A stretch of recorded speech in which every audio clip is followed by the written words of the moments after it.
Matt Roloff paid thousands of dollars to make sure you never saw this photo. He hired fixers, he hired high-powered lawyers, and he reportedly forced TLC to scrub the internet of any mention of it. He thought that if he threw enough money at the problem, the past would stay buried in the desert. But Matt Roloff forgot one crucial rule about the modern world. The internet never forgets, and neither do the people he stepped on to get to the top. Today, we have the image that changes everything. It is not a selfie. It is not a promotional headshot for the farm. It is a booking photo. After years of speculation, whispers, and vague rumors on message boards, we finally have the truth about the mysterious Arizona incident that the Roloffs have been desperate to hide for over a decade. Why was Caryn Chandler arrested in 2011? Why does she look so completely different in this photo compared to the polished grandmother figure we see on TV today? And most importantly, why does the specific charge listed on her booking sheet look exactly like the behavior she is accused of displaying at Roloff Farms right now? We are uncensoring the mugshot right now, and we are exposing the secret that could finally bring the Roloff empire crumbling down. But before we unlock the archives and show you the evidence that Matt tried to destroy, I need you to do something that helps us keep exposing the truth. If you want to see justice for Amy and you want the real story behind the farm to come out, hit that like button right now. Make sure you are subscribed to LPBW Update and turn on those notifications. The mainstream media won't touch this story because they are afraid of losing access to the family, but we aren't. We are here for the truth. So hit subscribe, join the team, and let's dive into the dark history of Caryn Chandler. To understand the gravity of this leak, we have to go back in time. We have to go back to what internet sleuths and longtime viewers call the lost years. For a long time, there has been a glaring, unexplained gap in Caryn Chandler's history. If you have ever tried to look up her employment record or her background before she mysteriously appeared at Roloff Farms as the pumpkin season manager, you will notice that the timeline is fractured. There is a period of time, specifically around late 2010 and throughout 2011, where she virtually disappears from the professional world.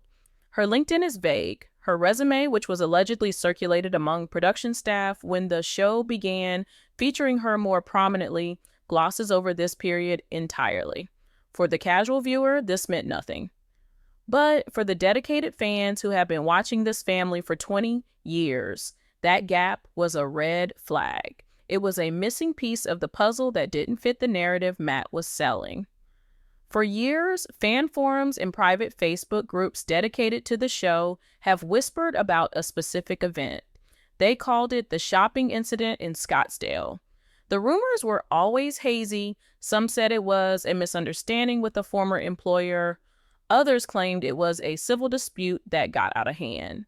But the most persistent rumor, the one that the moderators would often delete because it lacked proof, was that Caryn had faced serious legal trouble in Arizona before fleeing to Oregon to start a new life.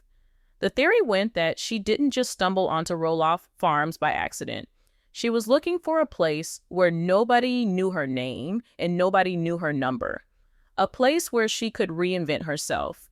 And who better to help her reinvent herself than Matt Roloff, a man who loves a project and loves having control over people. There have been reports from insiders close to the production of Little People, Big World that suggests Matt wasn't just aware of her past, but that he was the architect of her new identity. One source, a former production assistant who worked on the show during the early seasons of Caryn's employment, claimed that during a heated moment off camera, Matt bragged about what he had done for her. He allegedly told a producer, "I cleaned up her past so she could be on this show, and don't you forget it." If that quote is true, it changes the entire dynamic of their relationship. It means their partnership wasn't built on love or mutual respect. It was built on a transaction. It was built on leverage. If Matt cleaned up her mess, then Matt owns her loyalty.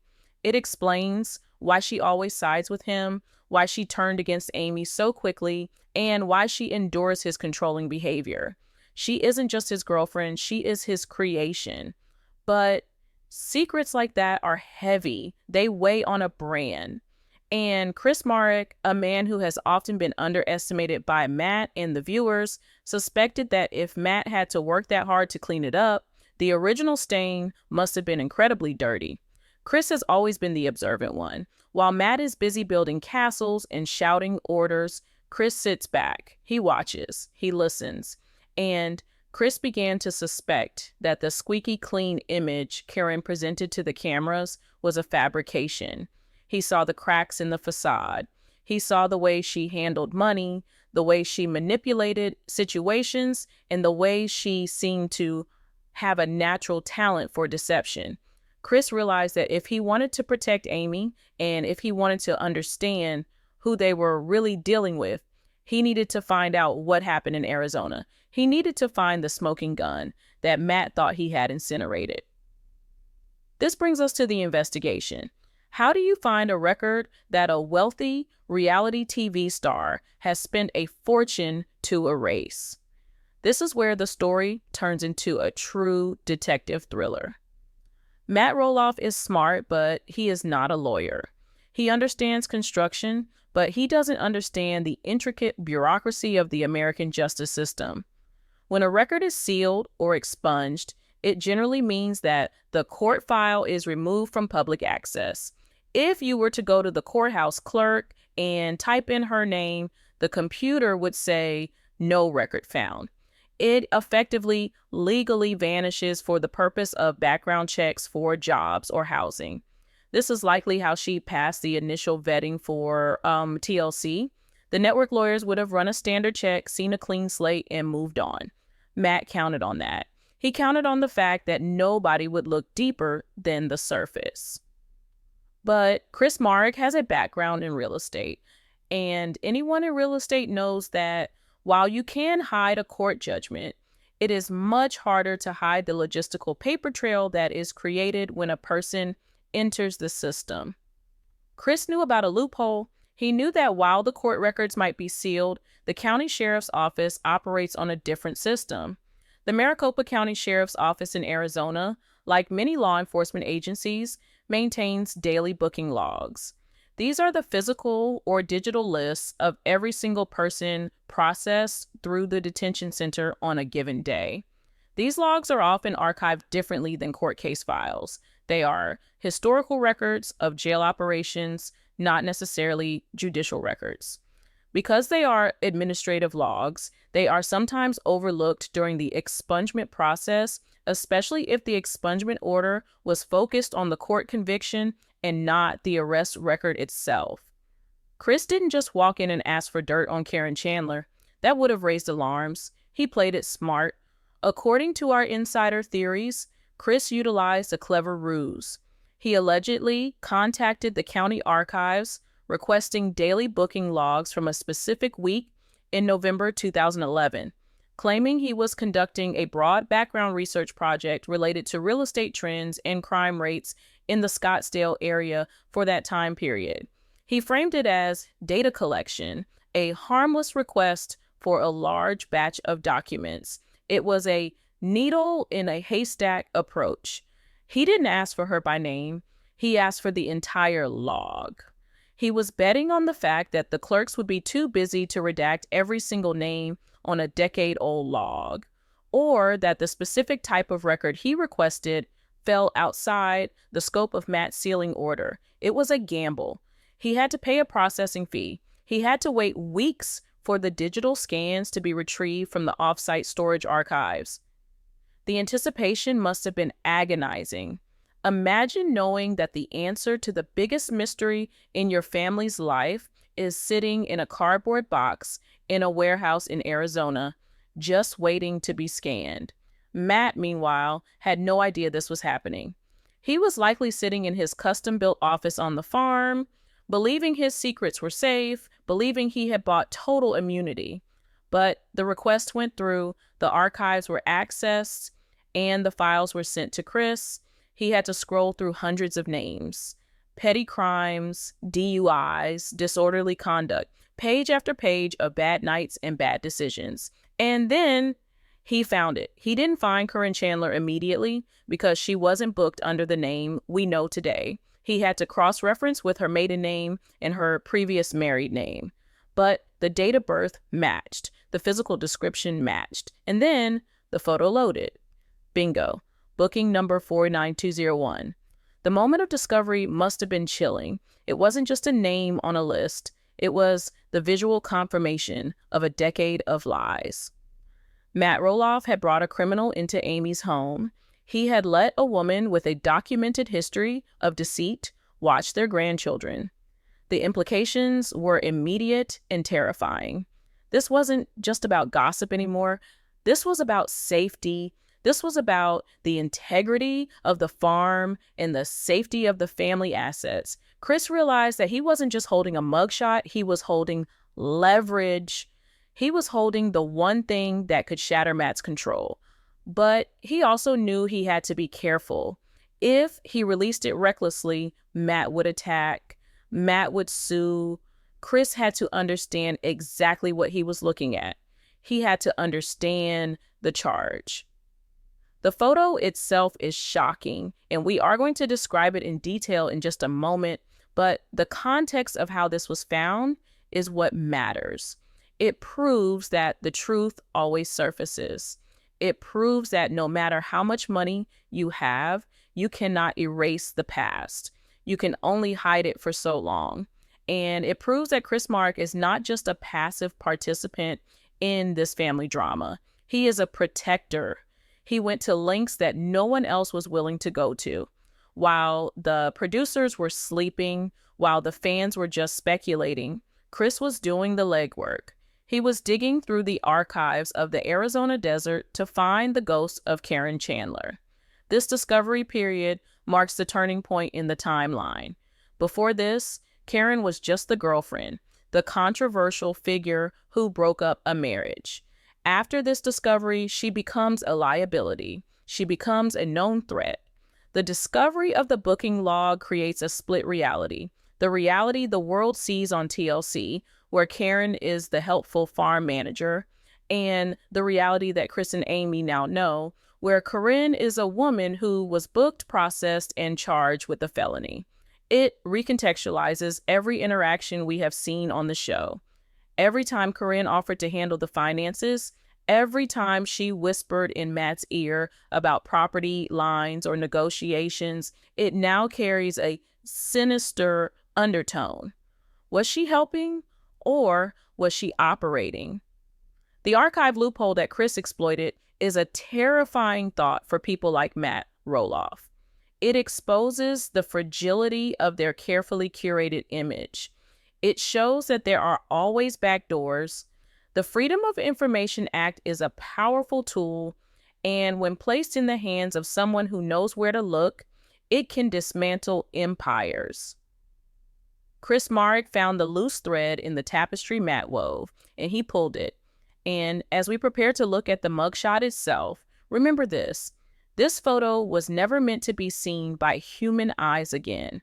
It was supposed to be destroyed.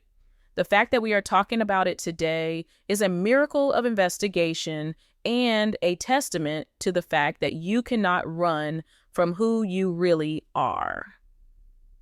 The Arizona incident is no longer a myth. It is a documented fact, filed under booking number 49201.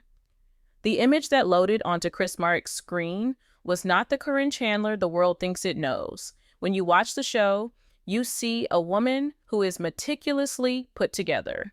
You see the expensive blouses, the perfectly styled hair, the calm and calculated demeanor of a woman who is always in control of the narrative. But the woman in booking photo number 49201 is a stranger. The image is jarring, it is grainy, processed under the harsh fluorescent lights of the Maricopa County Detention Center. But the details are undeniable. In this photo, Caryn looks younger, yes, but she also looks desperate. Her hair is disheveled, a chaotic mess that suggests she had been taken into custody unexpectedly, perhaps pulled right off the sales floor or intercepted in a parking lot. Her makeup is smeared with trails of mascara running down her cheek, evidence of tears or perhaps a frantic attempt to wipe her face before the camera flashed. But it is her eyes that tell the real story. There is no warmth in them. There is no grandmotherly kindness. There is only anger and a cold, piercing defiance. It is the look of someone who has been caught, someone whose house of cards has just collapsed, and she is furious at the world for seeing through her act. The date stamp on the bottom right corner of the digital file reads November 14th, 2011. This date is critical. This is the smoking gun that shatters the timeline Matt Roloff has tried to sell us. November 2011. This places the arrest squarely in the window of time just before she began her rapid ascent at Roloff Farms. The location listed is the 4th Avenue Jail in downtown Phoenix, a facility known for processing some of the toughest cases in the county.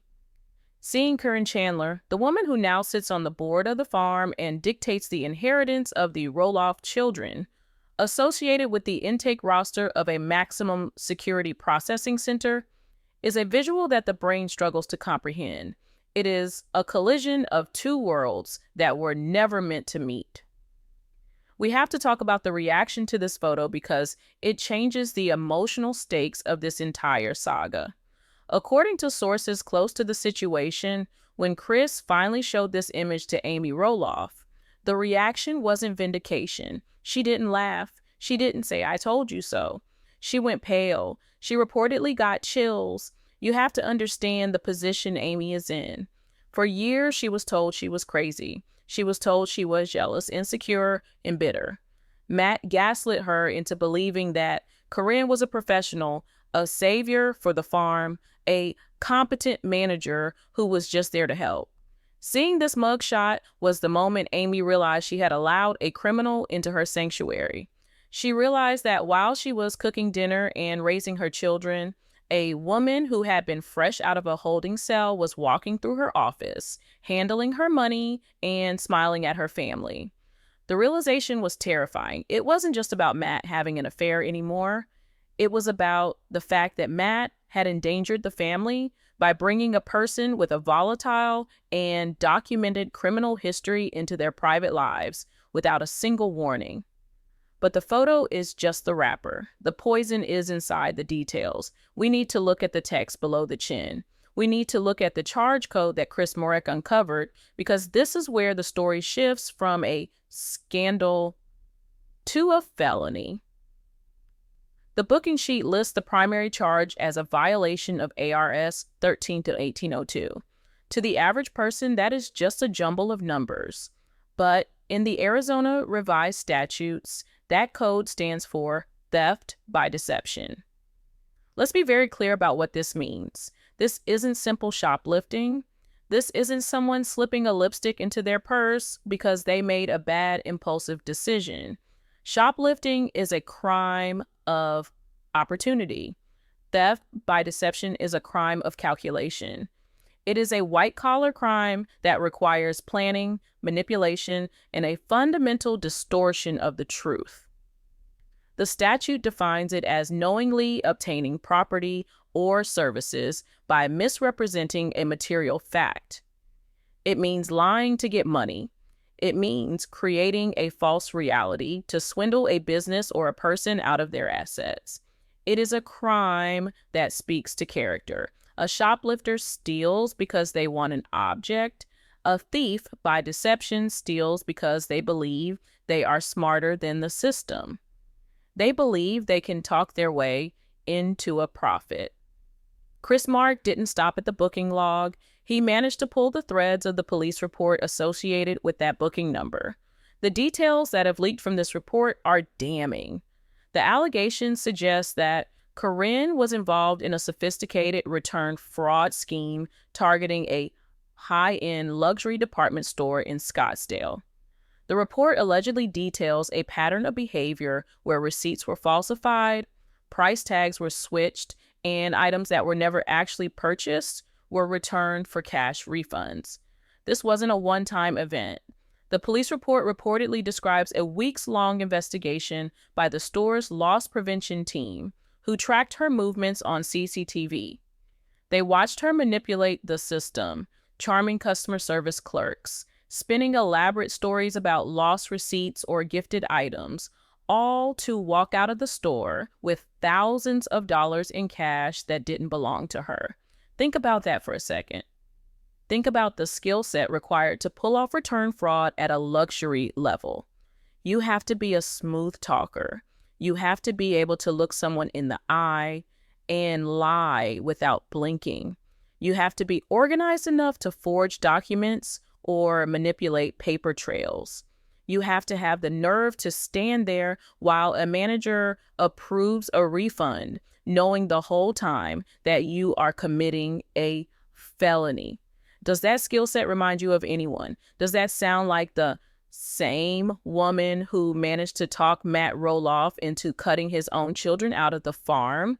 Does that sound like the woman who managed to position herself as the gatekeeper of the Roloff fortune? The parallel is undeniable. In our previous deep dive, we discussed the pumpkin season heist, the allegations that cash was going missing from the farm during the chaotic harvest weekends. We talked about how the receipts didn't match the inventory. At the time, it was just a theory. But now, with ARS 13-1802 staring us in the face, it looks like a pattern. A tiger doesn't change its stripes. It just finds a new jungle. Caryn didn't stop her behavior after the Arizona incident. She just upgraded her target. She went from scamming a department store for a few $1,000s to potentially scamming the Roloff farm for hundreds of thousands. The Arizona conviction was essentially her training ground. It was the minor leagues before she got called up to the majors at Roloff Farms. This leads us to the most disturbing part of this entire investigation, Matt Roloff's complicity. We have to look at the timeline again. November 2011, Caryn is arrested. Shortly after this, she is hired by Matt Roloff to manage the pumpkin season, a job that involves handling massive amounts of cash. There is virtually no way that a standard background check would have missed a felony arrest that happened only months prior, especially one involving theft. Theft is the #1 disqualifier for any job involving cash handling. If you apply to be a cashier at a grocery store and you have a theft charge, you don't get the job. Yet, Matt Roloff hired her to run his empire. This leaves us with two possibilities, and both of them are damning for Matt. The first possibility is that Matt was negligent. He was so enamored with her or so desperate for help that he skipped the background check entirely. He brought a stranger in without vetting her, putting his entire family and business at risk. If this is true, it proves that Matt is an incompetent businessman who lets his ego drive his decisions rather than logic. It proves he is reckless. But the second possibility, and the one that Chris Marek believes is the truth, is far more sinister. The theory is that Matt didn't miss the background check. He saw it. He knew about the arrest. He knew about the theft by deception. And he hired her anyway. Why would he do that? Why would a wealthy man hire a known fraudster? Because knowledge is power. If Matt knew her secret, he owned her. He had the ultimate leverage. He could offer her a lifeline. I will hire you. I will give you a salary. I will help you pay the restitution to the court so you don't go to prison, but in exchange, you belong to me. You do what I say. You side with me against Amy. You help me cook the books. This explains the strange, unshakable loyalty Caryn has to Matt. It explains why she puts up with his mood swings and his controlling nature. It's not just love, it's debt. It creates a dynamic of mutually assured destruction. Matt knows what she did in Arizona, and Caryn likely knows what Matt has been doing with the farm's finances for the last decade. They are locked in a dance of secrets. It also suggests that Matt didn't just overlook her crimes, he valued them. If you are planning to defraud your family, if you are planning to hide assets from your wife during a divorce, who is the perfect partner? You don't want an honest choir girl. You want someone who knows how to lie. You want someone who knows how to manipulate receipts. You want someone who has been charged with theft by deception. Matt didn't hire her in spite of her record. He hired her because of it. He saw a kindred spirit. He saw a woman who possessed the exact set of morally flexible skills he needed to execute his plan to take full control of the farm. We also have to question the role of TLC in this massive cover-up. Reality TV networks have legal departments. They run background checks. It is standard procedure. How did Caryn Chandler get on camera with a felony theft charge hanging over her head? The answer likely lies with Matt. As the executive producer and the star, Matt has immense pull. It is highly probable that Matt intervened. He likely vouched for her, or perhaps he lied on the casting forms, claiming he had done the vetting himself. Or, even darker, perhaps Matt paid to have the record sealed and expunged specifically so she could pass the network's screening. This aligns with the fixer rumors. If Matt spent tens of thousands of dollars on lawyers to seal her record in Arizona, it wasn't to protect her honor, it was to protect his show. He knew that if the audience found out his new girlfriend was a con artist, the ratings would tank, or worse, the fans would warn Amy. Matt needed Caryn to be clean in the public eye so he could sell the narrative that she was the stable, professional upgrade from Amy. The betrayal here is multi-layered. Matt betrayed Amy by bringing a criminal into their shared business. He betrayed his children by allowing a woman with a history of theft to have access to their inheritance. And he betrayed the audience by presenting a false reality. He sold us a story about a hard-working farm manager, when in reality, he had hired a woman who had been booked into the Maricopa County Jail for scheming to steal. The mugshot is the visual proof of Matt's negligence and Caryn's true nature. It strips away the facade.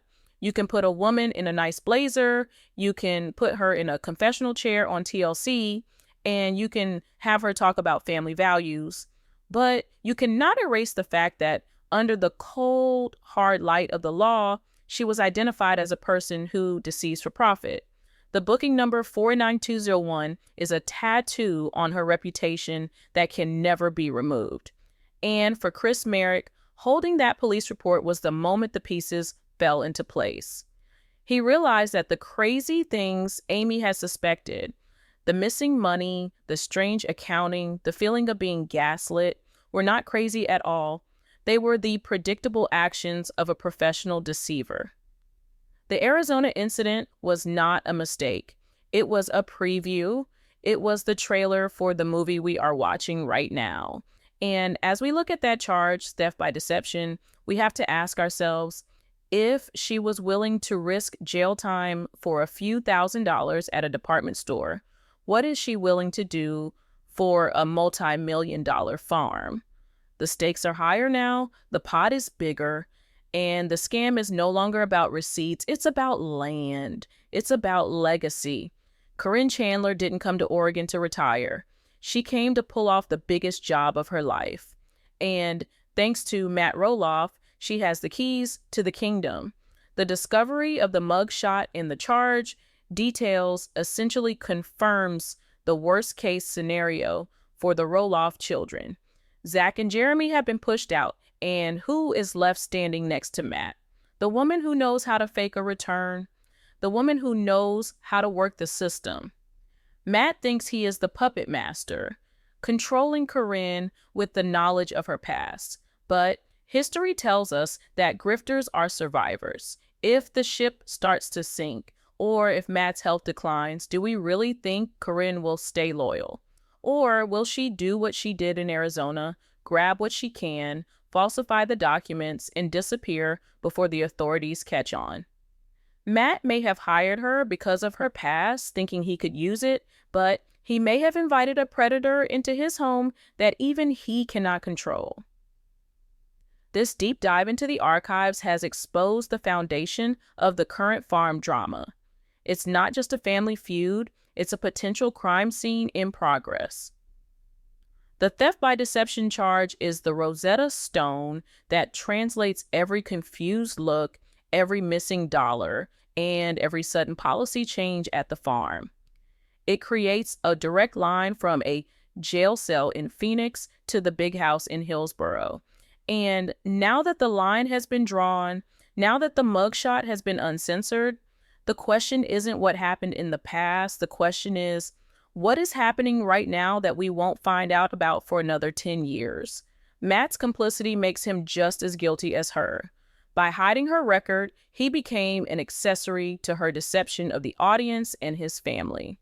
He prioritized his relationship and his control over the safety and security of the farm. He looked at a rap sheet and saw a resume. And that decision, that moment where he chose to cover up the Arizona incident instead of addressing it, was the moment he doomed the farm. The rot didn't start when Zach moved away.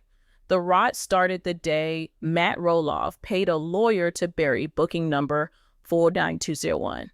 But the dirt has been dug up, the file is open, and the truth is finally staring us in the face. A tiger does not change its stripes. It simply learns how to hunt in deeper grass. The revelation of the Arizona incident and the specifics of the theft by deception charge forces us to look at the last 10 years of Little People, Big World through a completely different lens.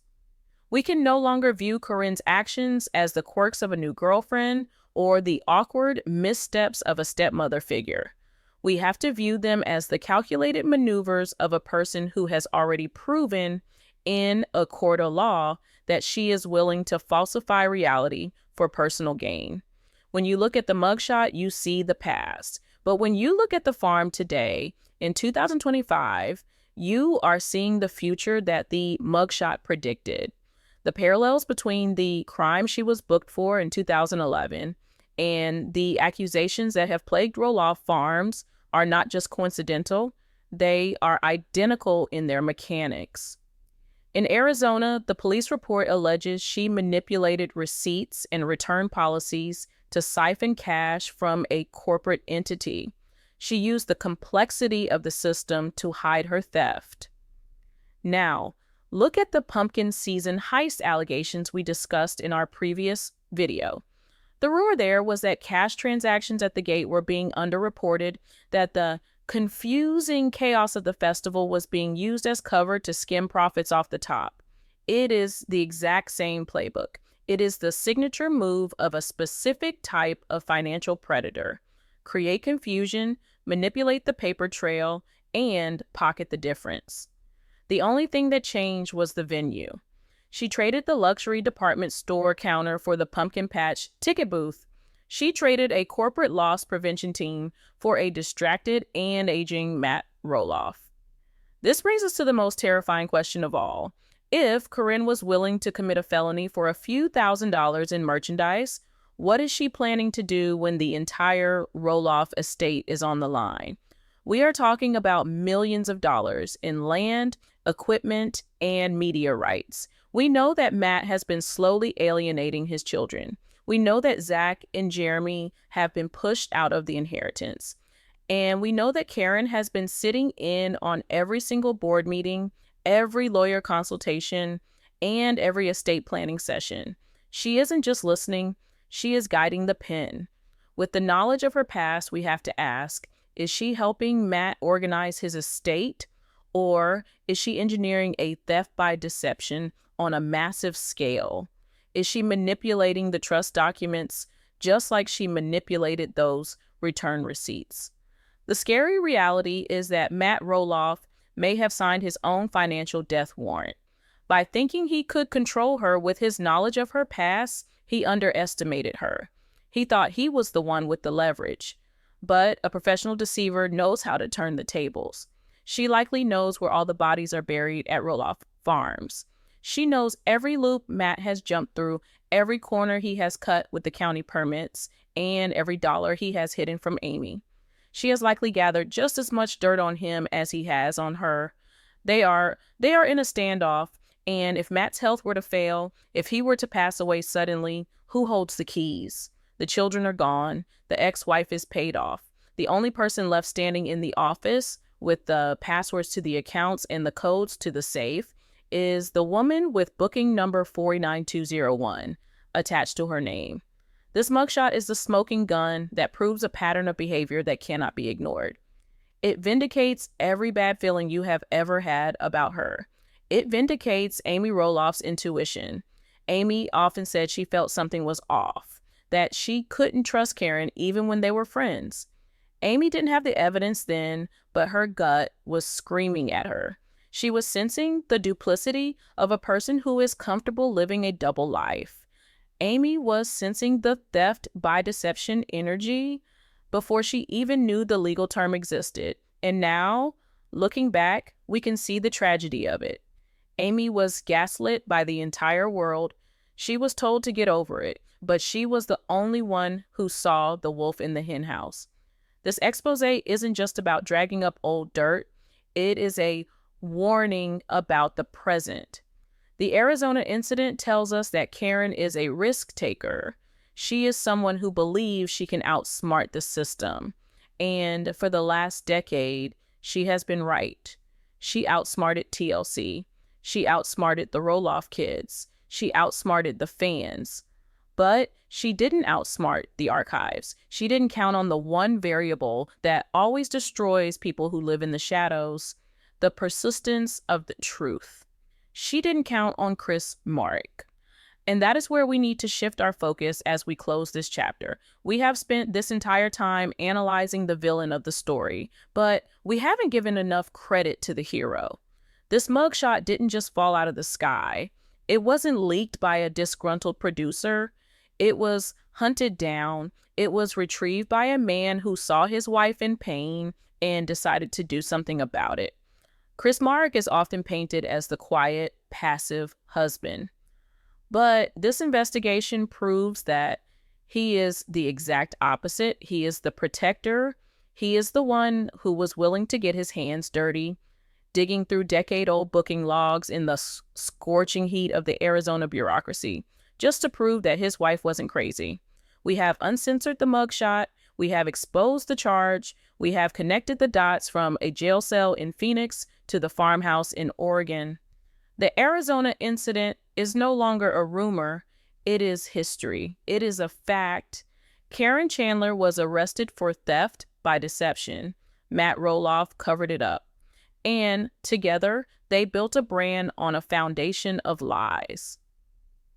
But now the cracks are showing, the foundation is crumbling, and the question isn't if the empire will fall, but when.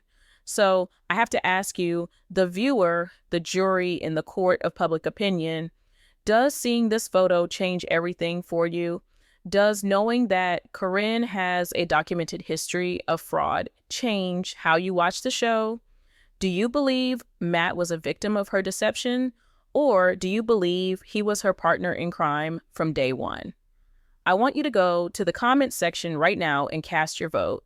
Type guilty then if you think this was just a mistake from her past. Or type guilty now if you believe she is currently pulling the same scam on the farm. I want to see thousands of votes. Let's make the algorithm undeniable. Let's make sure Matt and Caryn see exactly what we know. And do not click away because we are just getting started. This video was about the crime. The next video is about the man who solved it.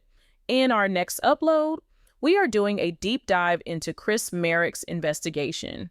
We are going to reveal exactly how much of his own personal money he spent on private investigators and records fees to save Amy. We have the receipts, we have the timeline, and we have the story of how Chris Marek became the unlikely hero of the Roloff saga. You do not want to miss that. So smash that like button if you believe in the truth.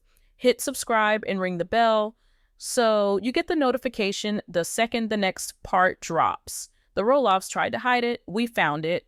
And we aren't stopping until every secret is out in the open. I'm signing off, but remember, the internet never forgets, and neither do we. See you in the next one.